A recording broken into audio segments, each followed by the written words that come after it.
Hello, it's Monica from Crafting with Quilling Lady, and I hope you have absolutely wonderful day. I wonder, how often do you craft for yourself? In today's video, I decided to create something for myself, and I'm going to use white stamping card, 300 GSM, and that amazing stamp set from Luke Collins called Brushstrokes, Art, Images and Stamps. First, I've got my stamping platform, and I'm going to place my 300 GSM white card inside. I'm going to use my stamping platform because the image is really big and I don't want to miss any of the spots when I'm going to stamp using my Versamark ink, because we are going to do some heat embossing.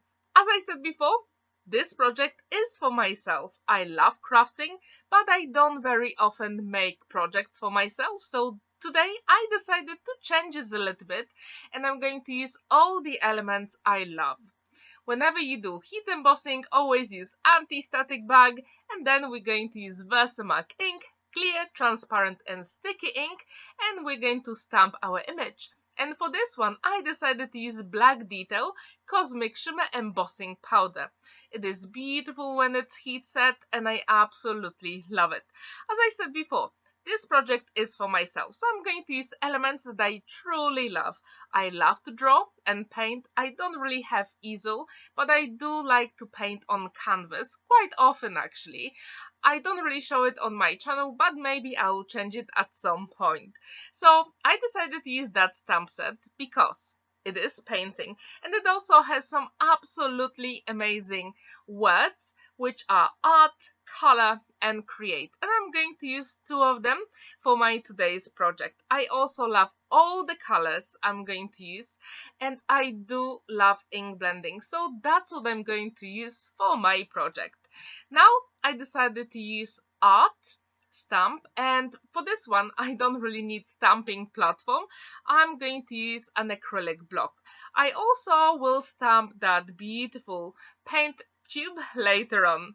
So again, before we do any heat embossing, we need to use anti-static bag just to make sure we won't have any fingerprints on our project. And again, I'm going to use Versamark ink, and this here is really tricky because it is clear and transparent ink and you don't really see where you stamp. So I do encourage you to use some embossing powder and then carry on with your stamping. And for this one, I'm going to use gold embossing powder because this one is my totally favorite. And if you watch some of my videos on my channel, you know how much I love this gold embossing powder. And I forgot to mention that in the description down below, you can check all the names of the products I use in today's video. So if you want to get some of the things, here they are in the description. Now I'm going to stamp that beautiful paint tube, and again I'm going to use that gold embossing powder because I want my images to match beautifully. And I wonder, how often do you actually use embossing powder in your card making? Please let me know. I also wonder, how often do you make shaped cards? Because that's exactly what I'm going to do here. I love shaped cards. As you saw some of my videos, sometimes I use dies, sometimes I create my own templates. And this stamp is big enough to create a card base. So that was the thinking behind this project. As you can see, that beautiful gold embossing powder shines gorgeously with light.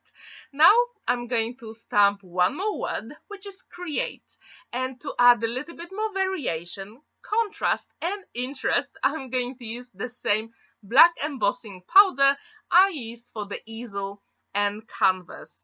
Super simple. And as you can see here, I didn't really stamp one of the create words fully because I just wanted some of the letters.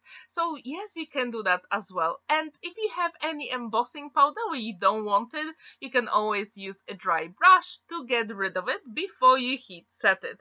And all our elements are ready at the moment. And to color in my tube palette, sorry, my paint tube, and also some of the other elements I'm going to use zig markers. These are watercolor markers, and for today's project I actually decided not to use water.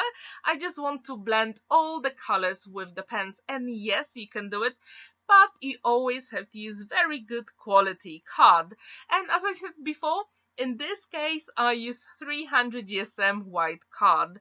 I do rainbows, that's why I decided to have that tube in rainbow color, because why not?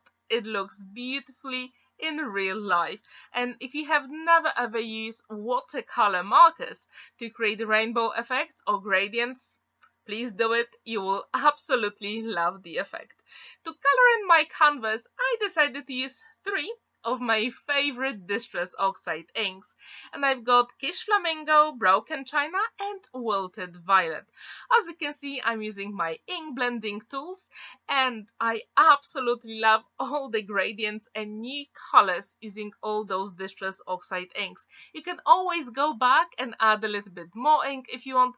As you can see, I left some of the ink on my glass mat because later on that's where I'm going to pick up the ink from. Not from the pad, but just from the glass mat. And this way you don't waste any ink from your stash.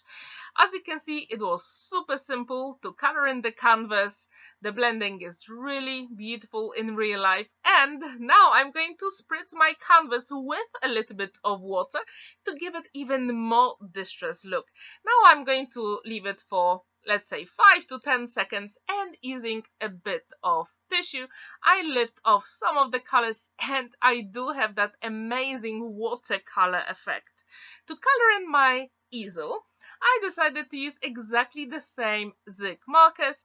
This time I've got 2 different hues of brown. As you can see, I always start with the darker color first, and then to blend in all those elements I'm using lighter color. And this way it really looks beautifully. And I wonder, have you ever created a shaped card in an easel shape? Please let me know. If you haven't, maybe this video will inspire you to create one. Now I'm trying to figure out where to put my paint, but before I do it, I decided to actually create the whole card base. As you can see, I've got another piece of 300 GSM white card. Now this is very crucial. Always use low tack tape to put these 2 cards together. And as you can see, I lined up the top and also the left side, and this way it is evenly spaced. And now using your scissors, it will be so much easier to fussy cut that card base.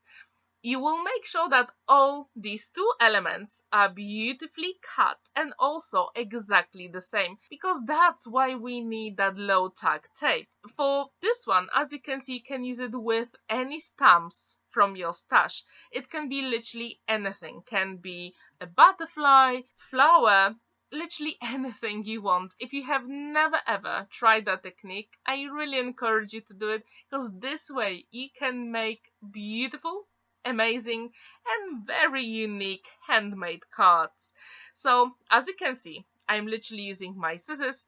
First I decided to do the very bottom, and then I'm going to the top, and I will leave some of the spaces here later on, because I really want to make sure that my low tack tape doesn't move, and this is very crucial when you create any card bases from your stamped image.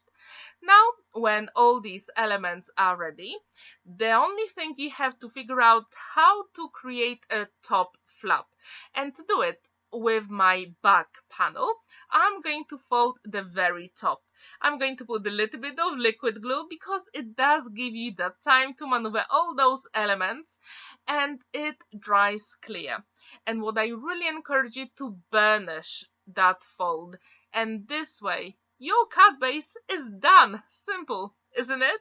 To make my card even more special, I decided to use perfect Papillon cutting die from Crafter's Companion, and this one comes from Vintage Butterflies collection. I absolutely love it, and I decided to use some beautiful colors from Hummingbirds and the beautiful colors paper pad. I decided with that green, then I'm going to use turquoise and purple because these are my favorite colors and they work really beautifully together. I wonder, have you ever created a layered colored butterfly? If you have, what colors did you use? Please let me know. When my butterfly is ready, I decided to use my liquid glue only on the body of the butterfly.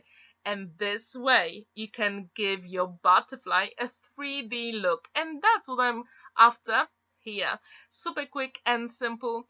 And again, when this glue dries, it will be transparent. So if you make a mistake, that's absolutely fine. Now I'm shaping the wings of my butterfly. They stand around really beautifully.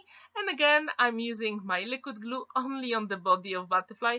And the only thing that's missing that I really love is gold gems. But before I do it, I decided to use foam adhesive for my paint, and this way it will stand out even more. Yes, we can see all that art words and also create. And our butterfly is finished with all those gold gems. As you can see, the gold gems really match the beautiful gold embossing powder. The card stands out proudly on the flat surface. There is lots of space to write your message inside, and I really wonder, how often do you create shaped cards? Please let me know in the comments down below. Thank you so much for watching and staying with me.